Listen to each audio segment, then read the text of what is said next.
Hi there, welcome to Style Your Way to Success. I'm Gregory Irvin, and I'm here to tell you a bit about how to start up your own beauty salon or hair care business. Style Your Way to Success actually started up as a marketing guide for salon owners.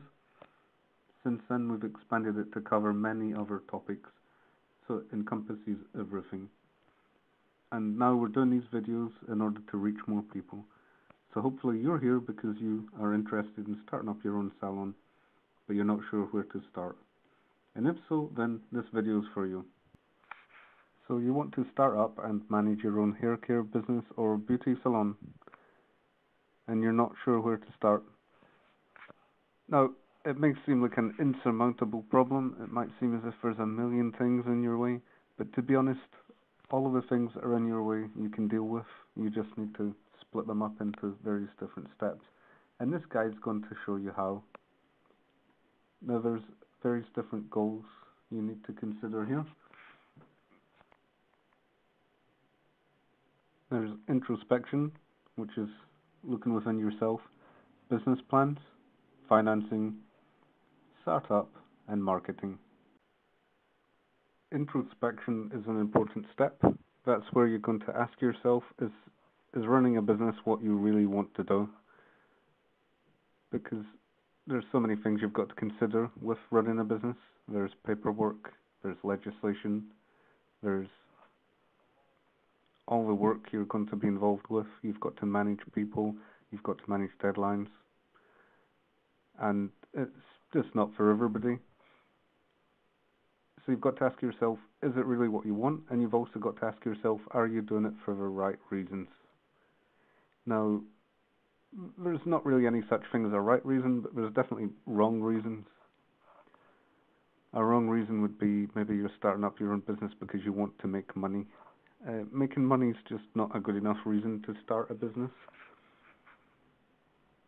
If you do that, then you're setting yourself up to fail.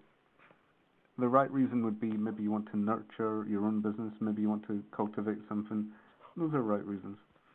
That also feeds into personality type. Is your personality type the right personality type for running a business?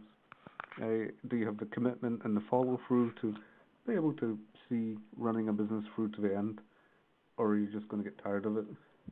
Because in many ways, running a business is a full-time job.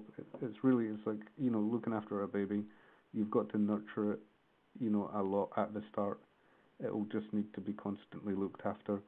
And that's a big commitment. A lot of people don't realize that, and then only once they're in, they realize that they're in up over their head. Your business plan is arguably the most important part of starting up your new business. Now, the business plan, first of all, will give your investors information about your business. It'll let them see if that's a business that they want to risk their money in. But more importantly than that, it gives you information about your business. And having it down on paper, being able to see it, having it clarified in front of you really does help. Being able to see your business plan will help you see problems before they arise. And it really is an essential step. If you need finance, then you're going to have to draw up a business plan. But people who don't need finance, people who are financing it themselves, they technically don't need a business plan. They're very often guilty of skipping that step, and then that does impact their business later. You really do need a business plan. That can't be stressed enough. So what's in a business plan then? Well, you'll have a mission statement where you just simply tell the investors what it is you intend to be doing. Then you have a business concept, which is where you tell the investors exactly how you intend to make money. Then you've got to tell them about your team, because they're not so much interested in, investors aren't interested in what they're investing in as who they're investing in. Then you have your market summary, where you summarize the market. And then, of course, you've got to list your problems, your opportunities, and the competition.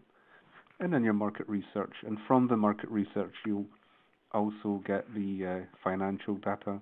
You'll be able to project roughly what kind of figures. I was running out of room, so I've bundled market research and the financial figures are all going to come from the market research all into the market research. Really, they should be two separate steps. And then you've got your objectives and your risks. And this isn't a definitive listing. There's, so much that goes into your business plan. It's really just a quick summary. What you would probably want to do is, look online for a sample business plan, and that will give you a much better guide as to what is in the business plan. So the next stage is financing. The traditional way of financing was through your bank manager. You would have banks, loans, grants. Banks would lend you money, or other financial institutions would give you loans. And even the government would give you grants, a grant being something that you don't have to pay back. But these things are very hard to get because there is a lot of competition. And also the type of people that banks want to lend to are, usually the ones that have got the money anyway and don't need the loan. It's kind of a no-win situation. Getting a loan from a bank is very hard. If you have trouble getting a bank loan to start up your business, then there are other possible routes. An angel investor, for example. An angel investor is someone, an already successful entrepreneur who you could get to invest into your business. They've already enjoyed success, and now they're looking for opportunities to invest in new up-and-coming entrepreneurs. But again, getting an angel investor is going to be, fairly tricky. There's a lot of them out there, but there's also obviously a lot of competition in order to secure their investments. The next method of financing is just to, have your friends and family pitch in. Depending on who your friends and family are, that could be an option. Or they might not be interested. It just really depends on your own circumstances. Another option is to fund it yourself. And when it comes to that option, there's two options. You can either dig into your savings, or if you're not lucky enough to have savings that you can dig into, you can do another method which is called bootstrapping. And that's where you just, start a very small business and then use the funds from that business to set up your next business and gradually bootstrap your way to the business you want. You might start off cutting people's hair, visiting them in their homes, and slowly over the years work up until finally you own your own salon. That's an example of bootstrapping.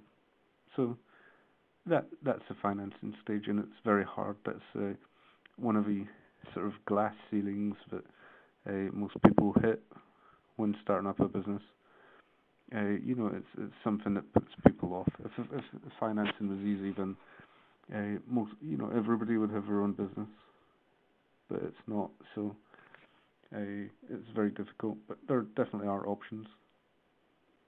So all that planning that you do then leads to starting up your business, and you learn to run your business, and then you build up experience, and that leads naturally to all your experience leads you to be able to streamline your business and then focus on marketing it and growing your business. So at the marketing stage, you need to learn how to get your customers in, how to reach them, how to give them a message, how to sell your business to them and get them to come in the first time. Then you've also got to have good customer service so that they'll come back. Now you can use word of mouth. If your customers have a good experience, they're going to tell their friends. But you've also got to do a lot more than that. You've got to build your brand. You've got to make sure that your business is something that is constantly in their mind. And marketing really encompasses a lot of, where and how. Where do you market? Do you use flyers, radio? Do you use the internet, online? It's such an in-depth topic, and something that Style Your Way to Success goes into, and something that we'll go into in later videos. So what now? We've had a very quick overview of what you need to do to start up your salon. So you can actually check out our website at styleyourwaytosuccess.com, and there you can sign up for a free email mini course, and that's going to cover a lot of these topics in depth. There will of course be future videos as well. Anyway, thank you very much for watching, and I hope you have a good day.